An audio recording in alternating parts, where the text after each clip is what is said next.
You heard noises last night. It was like there were two separate noises coming from two layers of space over here. The other one was like a cackling. It was a total cackling, man. Hello, today my video is going to be about the Blair Witch Project. It's a horror movie from 1999 and it actually started the whole found footage genre of horror films. I'm making this as spoiler-free as possible, so you're not going to hear about what happens at the end. I also included chapters so you can skip ahead to where you like. The story follows 3 student filmmakers as they travel to Burkittsville, Maryland, so they can interview the locals about the legend of the Blair Witch. They also go hiking and camping in the woods to find certain areas where the legend claims certain things have taken place.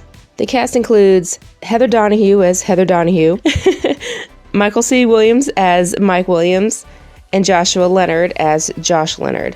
They all use their first names. The actors themselves knew the plot, they knew the story, but they were basically on their own and they would be left information on where to take the next scene. Now, when this movie was first released in theaters, there were complaints that people were getting sick. Don't throw up. Not like people were claiming they were getting sick during Terrifier 2, which, yeah, there's a lot of gore, but I don't think it really warrants being ill over it, but that's just me. They were getting nauseous, like seasick or car sick, because of the handheld camera. I guess it's a good thing I didn't see it in theaters because I get car sick like within 3 minutes if I'm not driving. Blair Witch was written, directed, and edited by Daniel Myrick and Eduardo Sanchez.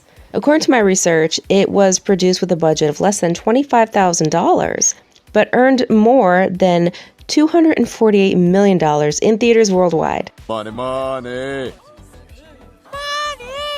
I won't be giving away the ending because I want this to be as spoiler-free as possible if for some reason you've never seen The Blair Witch. There are many people out there that complain about this movie. They say it's boring. Boring.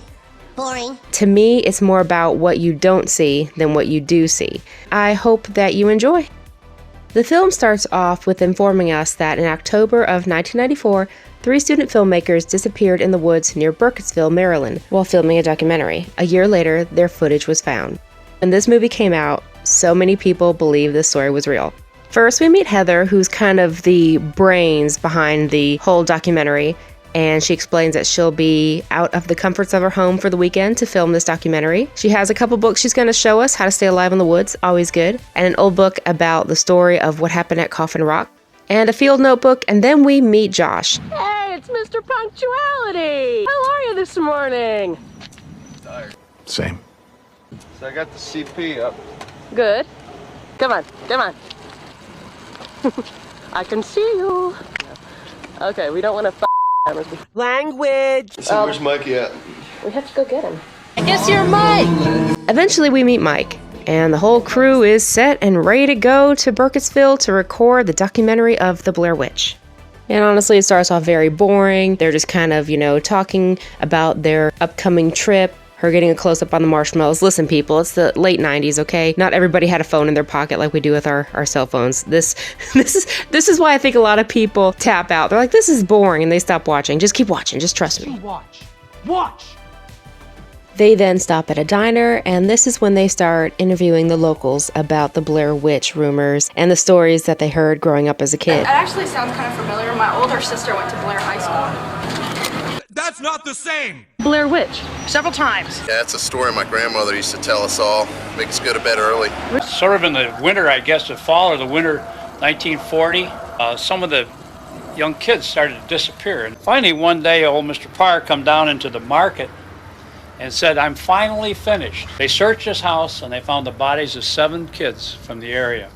He would kidnap the kids by twos. He would have them go down to the basement, and one child he'll have facing the corner of the basement while he kills the second child because he didn't want any eyes on him while he was doing this. And then he would take the child facing the corner and do the same to him. There was this old woman, Mary Brown. Mary Brown? Yeah. And she was kind of crazy lady. How was she seen by the community? Crazy. That's it, the American flag. They find Mary Brown's trailer and they get out, and Heather actually remarks on the makeshift gate out front made up of twigs and branches. Mary Brown's eager to talk about her experience. She said when she was young, she was a little girl and she was out fishing with her dad at the creek. And while she was laying there by herself, a woman came out of the woods, wearing nothing but a shawl, and was covered head to toe in this thick, coarse fur, but she could tell that it was a woman. And what was under there? And under it there was hair on her body like... She's not in the film business, man. Can you imagine? She thinks she is in the film business. She also says she's a ballerina. They're being very judgmental. How do they know she wasn't a ballerina? Rude. So they pack up, leave the car on the side of the road, and they send out camp. And it's just hiking shenanigans, camping, you know, tensions run a little high, especially between Mike and Heather, because Heather does have the map, and she says that she knows where she's going. Apparently she got a little lost in the woods. Damn fool kids will never learn. What makes you say that? Now, at this point, I'm going to mention something really quick. If you're the type that tends to get bored easily, and I don't mean anything by that because I tend to get bored easily too, unless it's something I'm really interested in. I need a nap. If you're in for the long ride, hey, watch this movie and enjoy it. Went into the woods prepared to find death. What they found was a desecration of humanity at the site which trappers have often referred to as Coffin Rock. They camp out and they hear some noises in the middle of the night. Josh and Heather both go out to investigate. And of course, Heather is yelling, "Hello?" Which I'll never understand. In real life, if someone is making some noise around my tent, if I yell hello, if it's an animal, it's not going to respond. It's probably just going to attack me if it's big enough. If it's a human being, he is not going to respond. And if it's a ghost or a witch, yeah, no, there's no point in yelling that. The next night, they hear the noises again. And this noise, it kind of sounds like maybe someone stepping on sticks. And early on, when this happened the first night, Heather was making fun of Mike because he did not want to leave the tent. He was like, you guys go investigate, I'm staying here. Michael, are you saying you're not coming down? Because you're scared. Because I don't hear anything Because you could not deny hearing it. Get your ass out. What's the big deal? I would be the exact same. I am not investigating anything. My ass is staying in the tent. They wake up the next morning to find 3 piles of rocks around their tent.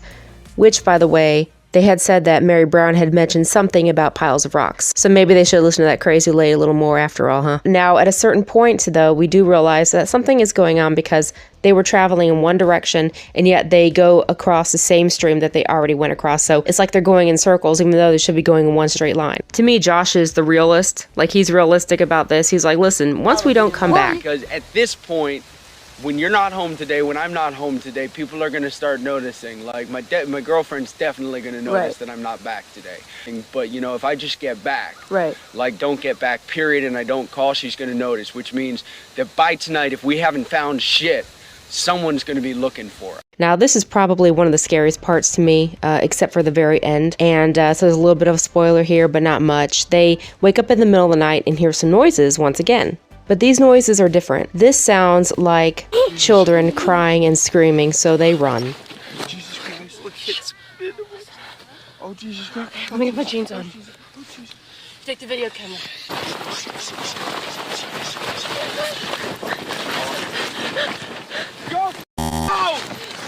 Watching the end still gives me chills, again, in broad daylight.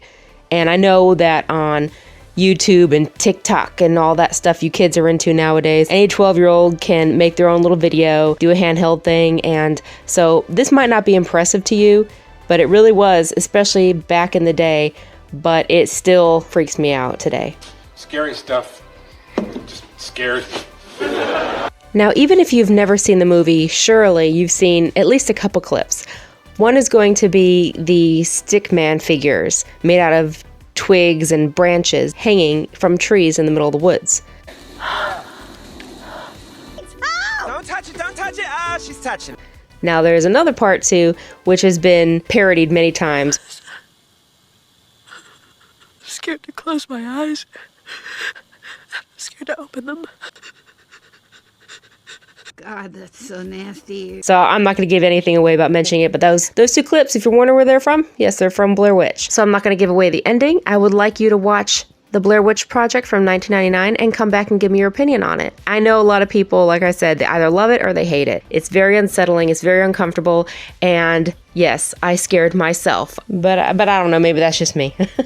And this movie wasn't the actual first movie to actually do the found footage or handheld tactic, but this really did create a lot of parodies, a lot of spin-offs, and this really made the whole genre popular. And this is why I say that this is the first film that I know of that kind of trolled their audience. Like, they had people believing that these characters were real people and this film was actually found footage. And from my understanding, there was actually a website put out where people could go and learn about these missing hikers really really believe this was an actual story and then go see the movie. This was 1999, people. This was what we believed in. But, you know, if you have seen the movie, let me know in the comments what you thought of it. And like I say, it's hit or miss. You either love it or you hate it. Me personally, I love it. And if you haven't seen it, please watch it and come back and tell me what you thought. And I would love to hear your opinion on it. Thank you so much for watching. I really appreciate it. Have a good day. Bye.